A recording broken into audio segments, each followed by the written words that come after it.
Hi, my name's Joe, and I'm going to share a story with you today that I've only shared with a select few people over the last 30-some years because it's embarrassing. But because of what's going on right now in our country, I thought this might be an ideal time to share it with you. So we're going to go back to 1986. My good friend and I jump into my car with a cooler full of beer, a bag of weed, and some other stuff that could get us into a lot of trouble. And we drive from Kalamazoo, Michigan over to Detroit to watch the Tigers play baseball. So we drink all the way there, we smoke all the way there, we get to the game, we drink more, we get back in the car, we drink more, we smoke more, we do other stuff, and we get on the highway to head home. But on the way home we say, you know what, let's pull off and do what? Go to a bar. So we pull into a bar and we get out, and we're driving back towards the highway when all of a sudden I see the police lights in my rearview mirror. Now, that's not something you really want to see at any time, but at this moment it was like particularly bad because we just opened up a new beer. All of the stuff we had that could get us in a lot of trouble was all over the car. And I'm thinking, I'm going to jail. So we start cramming everything in places where we think they won't be seen. And I'm in my mind, I'm processing like, we're going to jail. I'm going to have to find someone to bail me out. I'm going through this whole process. So we pull off the side road and the cop follows us in.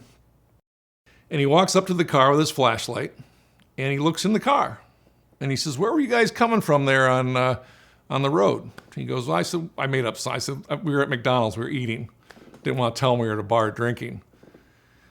And he says, we're doing radar tonight. And sometimes we get the wrong car. That wasn't you doing 65, was it? I go, no, I was doing 35. He goes, okay, we got it wrong. Sorry you spilled your beer. Have a good night. I'm not making this up. He turns around and walks back to his car. Now, my friend and I are thinking he's going to come back with somebody else. They're going to come on both sides of the car. We're going to get cuffed. But no, he got in his car and drove away. And we're just sitting there going, what's going on? So we slowly back up, pull out on the road, and we drive for half an hour without saying a word to each other, just trying to process what we just experienced. And then finally it hit me. You see, my friend and I were driving a 1977 Dorado Cadillac. Now, that's not a car you typically see a couple white guys from the rural parts of the Kalamazoo area driving. So it dawned on me at that moment that the only reason we got pulled over is because they thought we were black. And the only reason we didn't get arrested is because we weren't. And the more I thought about this, the more aggravated I got. Now, don't get me wrong, I was grateful as could be that I wasn't going to jail.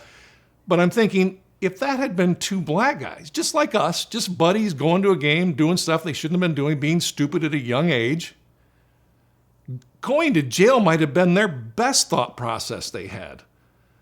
They'd have been thinking way worse things, and I can pretty much assure you they would have been in jail. So why did I share this embarrassing story with you? Well, because it changed my life on how I thought about things. I'd always heard about things like racial injustice and profiling and things like that. But until you experience them for yourself, you don't really think they exist. And this circumstance, this situation, put that into full view for me. And what I'm telling you is that if you continue to believe that those things are not real, you're lying to yourself.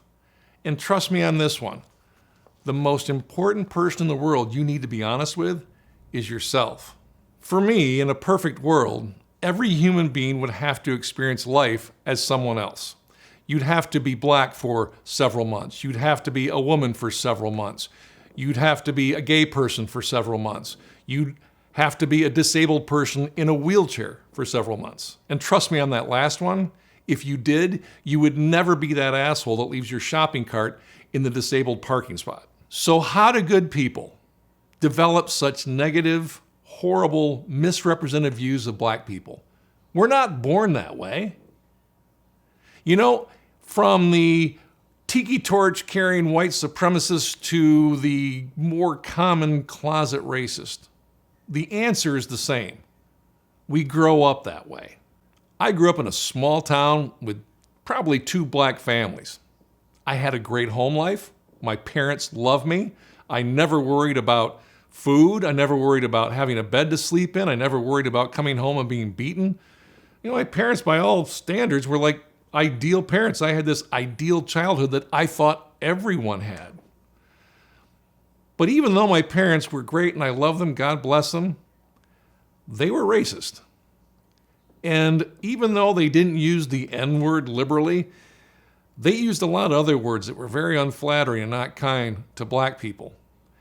And it also was fairly clear that they didn't think black people deserved what we had. In fact, my parents unknowingly or knowingly taught us to fear black people. We would drive into town and we go through the black part of town, we were required to lock our doors. So this is what I grew up in. White America, good parents who were racist. But one of the most important things my parents taught me was to think for myself. And when I got out of small town America and started meeting other people and being around people who weren't like me, I started asking myself the question, why do you feel this way? Why do you have this fear of black people? Myself and most people I know have never been beaten up by a black person, stolen from by a black person, attacked by a black person, anything like that. In fact, if you look around, most of the domestic terrorists, if not all of them, are white. The corporate America people who rip off your life savings and screw you at the bank, they're all white. And don't get me wrong, I'm not anti-white. I'm 6'7" and weigh 250 pounds. I have more white skin than almost anyone I know. Now, the last thing I want to cover is if you're a person like myself who believes in a God that created everyone and everything, every human being, every body of water, every bird, every animal, every blade of grass, and maybe you also believe in a Savior that taught you to love your neighbor as yourself. Well, I will tell you this with extreme certainty. If you see or believe that your life has more value than any other human being, you are as far away from God as you could possibly be. We all can be better. It just starts with a decision to want to be better, to look at things differently, to open up your mind, and more importantly, open up your heart. And I'm not telling you it's something it's easy. You can just flip a switch and all of a sudden, everything's great, and you don't have those feelings. They're back there. But recognizing that they're there and working to be better is where it all begins. I know for myself, I still have to work at overcoming that condition I had for the first 20, 22 years of my life. And I'm proud to say, though, that the only color I can't stand is the green that the Philadelphia Eagles wear.